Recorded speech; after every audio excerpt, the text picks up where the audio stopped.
Hello everyone, today I'm going to be giving you some Red Mage tips. Those tips can be summed up in two simple sentences. Don't use Jolt and don't use Displacement. Now obviously there's more to it than that, and there are times where you do want to use these things, but for the purposes of this video, those are the two things that I'm gonna focus on. You can turn off the video right now if you understand, but of course there's more to it than that, so let's get into it, starting with Jolt. So here we are at the Thavnir striking dummies, and what do I mean by don't use Jolt? Well, let's take a look at the potencies of our attacks here. Jolt 2, which you get at level 62, does 310 potency. Meanwhile, Verfire and Verstone do 330 potency. So obviously they do more and the cast time is the same, but as you know, if you've been playing Red Mage a lot, you don't always have access to Verfire and Verstone. You get access, if you're lucky, when you cast Verthunder, like I just got right there. I got a Verfire proc. So what I mean by don't use Jolt, obviously you need to use Jolt at some point, right? Well, if you are playing correctly and your tank is if your tank is being helpful and using countdown timers, then you won't have to ever use Jolt if you play your cards right. Because say the tank does a countdown, right? Do a 10-second countdown. Around the 5-second mark, right after the 5 goes away, you start casting Verthunder. And then you can cast Arrow, and then look at that, I have Verfire and Verstone. Now after you cast Arrow, you can, if you didn't get any procs, you cast Acceleration and you get a proc. Just like that.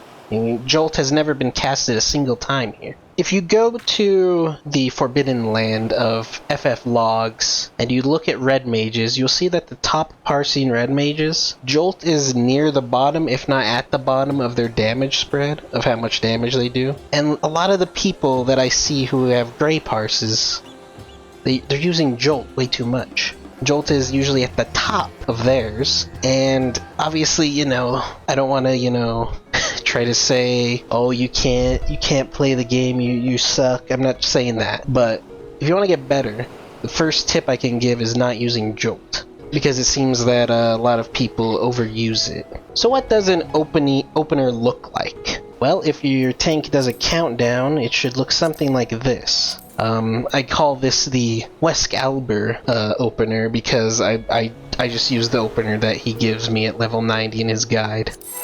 So it looks something like this.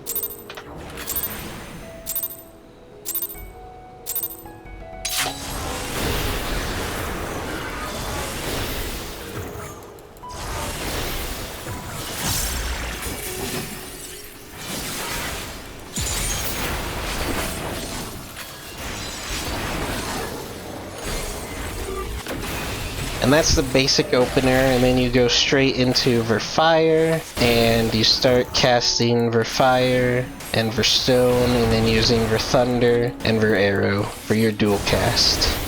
So now you've seen the basic opener. The opener itself should give you an idea of what you want to shoot for. The only time you ever need to use Jolt is if both your accelerations are gone and on cooldown, your swift cast is on cooldown, and you don't have a Verfire or Verstone proc. That's the only time you need to use Jolt, which happens very rarely, I've found, because usually by the time that acceleration and swift cast are gone, you have enough of your red and white magic here to do your combo and get a proc for free. Because if you don't know, Verholy and Verflare have this little thing written right here that says chance to become Verfire Red increases to 100% if white mana is higher than black mana at time of execution. So basically what you do is you do your 3-part combo, and then you look over at your gauge, and whichever number is lower, that's the ability you want to use. So if I had 60 black magic and 50 white magic, I would want to use Verholy, because it would guarantee I get a Verstone proc for free. Then you just complete the rest of your melee combo, and then you can cast Verstone. You never ever have to use Jolt. So let's say you're just playing along, you cast, you know, both your accelerations are gone. Start casting. Oh no, I don't have a proc. What do I do?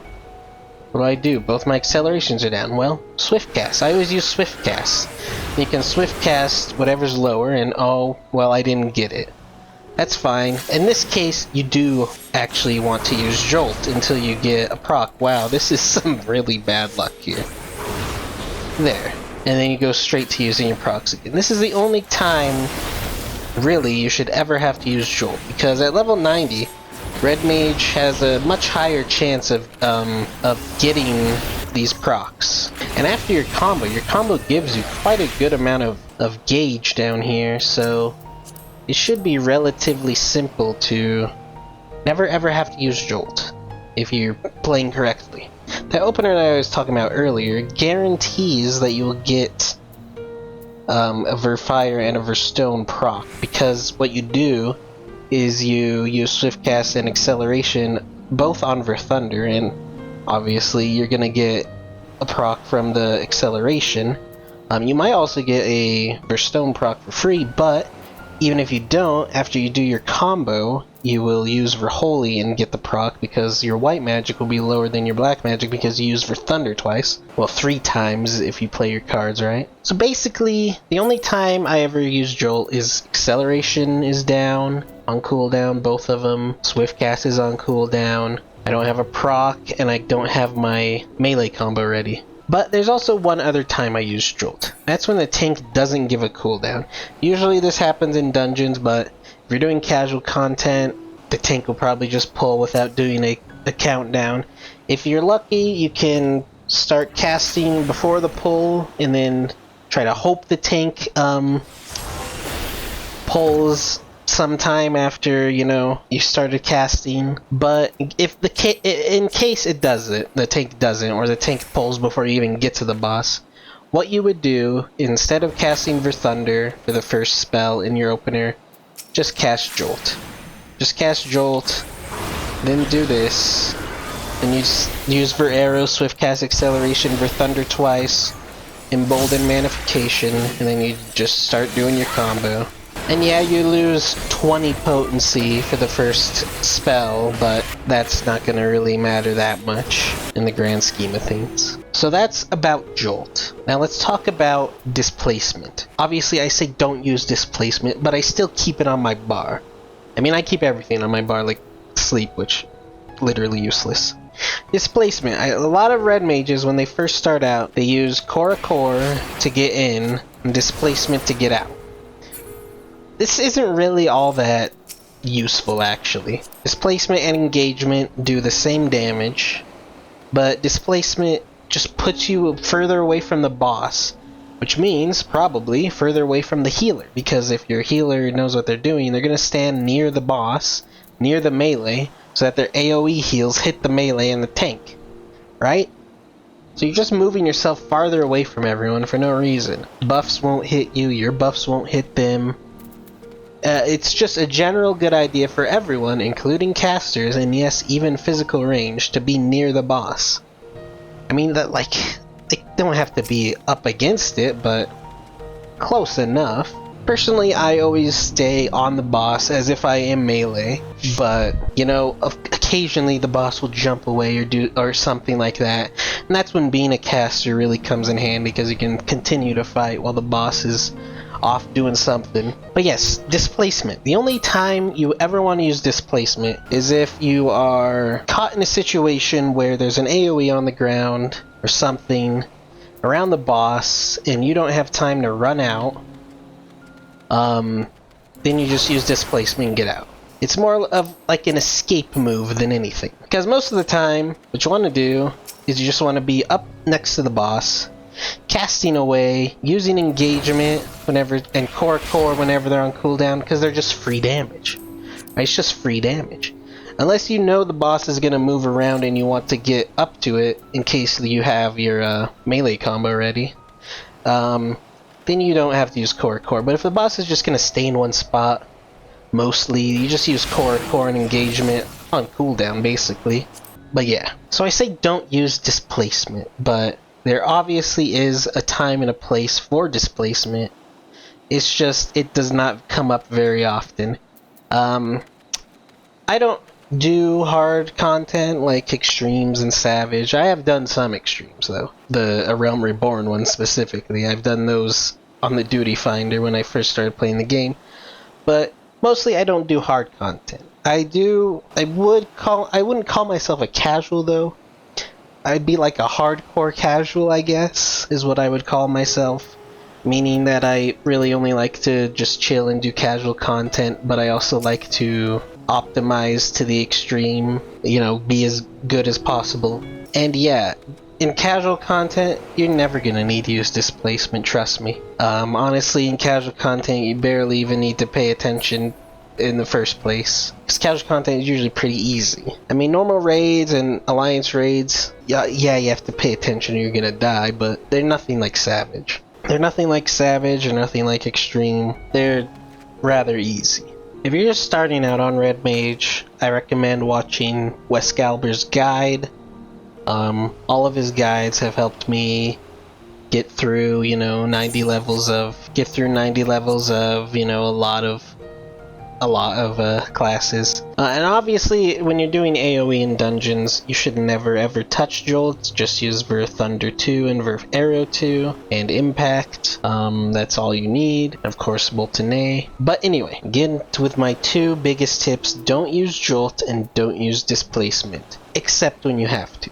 Big asterisk, except when you have to. Other than that, just use engagement instead of displacement, and use your procs instead of Jolt. And if you don't have a proc, get one with acceleration. If you don't have acceleration, try to get a proc with swift cast. It's not guaranteed, but it's swift cast has gotten me out of not having a proc many times. And of course, always make sure that you don't want to make this too imbalanced, but make sure that one is above the other before you start doing your melee combo, and make sure the one that's lower doesn't have a proc ready also, because then it's like, well, what's the point?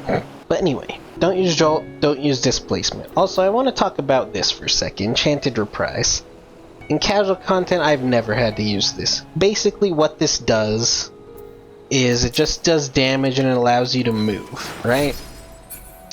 Now obviously, it does a decent potency, right? But it doesn't give you dual cast. You're not gonna get your Thunder casts out. You're not gonna get your procs, and it spends your mana. So when is this used? Well, it's used on the rare occasions where you don't have acceleration or swift cast ready. You're not in a dual cast state. You're not near the boss with your melee combo ready. And you need to move out of something, and you have to be moving. If you can't cast it, you can't cast while you're moving, unless you have dual cast ready. But if you don't have dual cast ready, all those things have to be true in order for Enchanted Reprise, or Reprise in general, to even be useful. Basically what you would do is, say there's a big AoE here, and let's just pretend that I don't have acceleration or swift cast ready. What you would do is you would move, and while moving, you would cast it until you're out, because it does, you know, trigger your global cooldown. So you would use that, and then, you know, you can use your off GCDs too if they're ready. But yeah, that's basically what it's used for. And when it's just regular Reprise, you don't quite have a whole lot of distance there to cover. But when it's Enchanted Reprise, you can use it from very far away. So that's what that's used for. I've rarely ever had to use it. I think I've used it like once, to be honest with you, in casual content.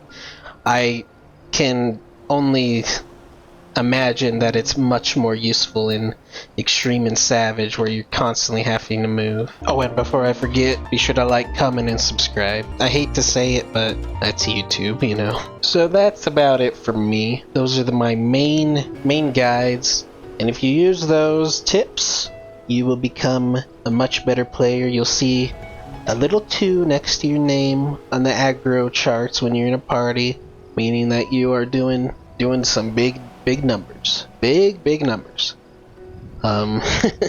So don't use Jolt, don't use Displacement. There's a basic opener for you as well, which I got from Wescalber. Watch his video if you're new to Red Mage. And if you want to go savage, if you want to go extreme, I recommend looking at more information on a better opener, because better openers usually include potions. And obviously I don't use potions. I mean, I'm doing casual content here, like, don't need potions, but I do put materia in all my stuff. If you're playing Red Mage, if you're maining Red Mage, you're gonna want to go with crit and then determination, and then if you can't get either of those, you do direct hit. I don't think I have direct. Oh, I have direct hit right here. One direct hit gem. Determination, direct hit are kind of equal, but determination might be slightly better. I'm not sure. At least that's what the balance says when you look at the materia. And for food, high quality pumpkin potage is very good because you get determination, vitality, and crit. Very good food. I think that's the best food for Red Mage. I'm not like 100% on that, but seems like a very good food to me. Yeah, I don't know if 6.2 added more food. I have no idea. I'll have to look into that, actually. I haven't played the game much since 6.2 came out, and I just did all the raids in the MSQ. But yeah, I just want to get this video out there to, you know, help some aspiring Red Mages with some rookie mistakes. Rookie mistakes, really. These are rookie mistakes. I mean they really are. Basic beginner mistakes. We all make them, you know. Make sure to use Addle as well, especially on tank busters. But yeah, if you want to get better, Google's your friend. The Balance Discord might be helpful to you, or the Balance website. There's a lot of resources out there. This was just some, you know, basic beginner mistakes that I see a lot of. Well, that's it from me. I hope this video helped you. I'm planning a healer video next. Talk about some mistakes that healers can make, and oh boy. I have a lot to say about this trait right here. But that'll be for next time. Thank you for watching. Have a good one. I'll see you soon. Stay red. Stay red. I don't know what I'm saying. Goodbye.